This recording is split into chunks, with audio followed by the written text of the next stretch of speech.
We got a mail in. By the way, if you want to write to us, it's angels@jacarandafm.com for Good Morning Angels. Got a letter in from Modesta Diane Phillips. Can I call you Di? What do I call you? Yes, anyone. Diane, Desta, thank you very, very much for joining us this morning, and thank you for writing to us. I always say that's the first angel. Sometimes people write about themselves, and that is 100% fine, because sometimes you need to be your first angel, and other times it's about someone else. And in your case, it definitely is about someone else, specifically Desmond Sibiya, who lives in Randburg, Johannesburg. What happened? What happened with Desmond? Why did you write to us? Yeah, Martin, thank you so much for having me this morning, and good morning to the listeners as well. So just a brief synopsis. Desmond is a friend of mine, a childhood friend of mine. Okay. We grew up together in Brainpark, Kroonstad. Okay. So we go way back, like literally from, primary school. If I can just give you a bit of background on Des, if you don't mind. Des is someone who's always been interested in sport. So he used to play soccer, he used to play rugby, he used to play cricket. And his love for sports influenced his field of studies as well as, his line of work. So the last role that Desmond occupied over the last several years at his former employer was Director of Sports. Okay. At an organization whose core business revolves around empowerment and upliftment of children and adults with intellectual disabilities. And they essentially achieved this, through inclusion on the sports field by virtue of hosting Special Olympics. And this was a global initiative. Just to, give you an idea of his character. It already tells me so much about this man. Absolutely. It absolutely demonstrates his love for people, the type of person he is, how he took a personal interest in improving the very fiber of our society at large. So really doing that for those kids and people, but also he has his own family. Absolutely. And what happened? Did he unfortunately lose that job?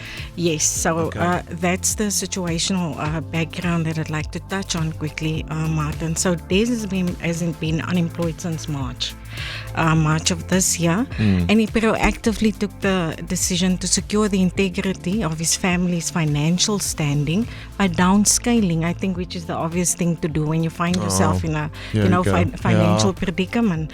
And with that said, he decided to put their primary residence up for rental on Facebook's marketplace. Went into Facebook Marketplace, try to rent out the house so that they can downscale. Absolutely, that was the intention. Okay, all right. And when you say, before you continue, and because I do sadly hear this a lot. So many times people come into the studio, Collie will back me on this, and the moment that happens, in fact, a couple of weeks ago we dealt with this. The moment that happens, people lose their jobs, they start to downscale, they also start cutting accounts. Yes. Yeah. And unfortunately, one of those accounts often would be a medical aid. One of the first. Yes. Yeah, and it's one of the perks. It was part of his package. Oh, I see. So he obviously so he lost it automatically anyway. He did lose it. So as Murphy's Law would have it, the one time that he absolutely needed it, he found himself without it. And was he looking for something else in the meantime as well, obviously? Yeah, I think he was just in that transitioning phase at the moment, but he was looking for something else. Desperate times, desperate measures. Put your house up on Marketplace to rent it out. Yeah. And that's where things went horribly wrong. Unfortunately so, yeah. What happened?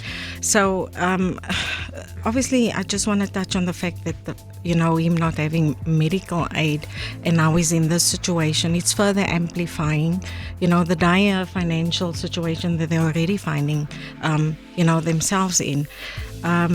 So what happened was on the morning of the 4th of April, which was on a Friday. Okay. There were two guys who posed as potential tenants. Okay. And they secured an appointment with him to come and See the conduct a house. viewing. So what transpired was, during him, so they obviously entered his home under false pretenses. So what transpired was he obviously facilitated the tour of his house, and the long and the short, Martin, and this is the absolute, gut-wrenching part, he ended up being shot in his main bedroom at close range in his stomach. So there's a lot of details, of exactly how the incident played out.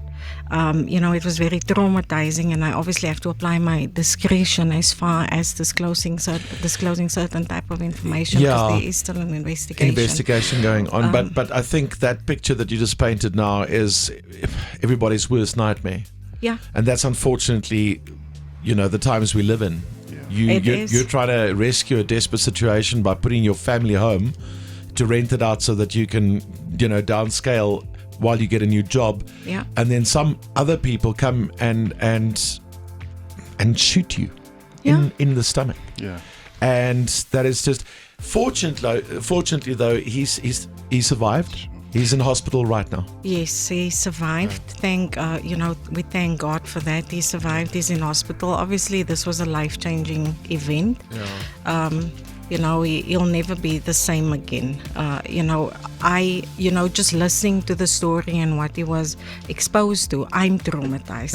It's traumatic. Yeah. It's traumatic, and it's everybody's worst nightmare. And it's like, why? Yes. Yeah. Why that man in that desperate situation, trying to make it better, would you do that? He's got a wife, kids.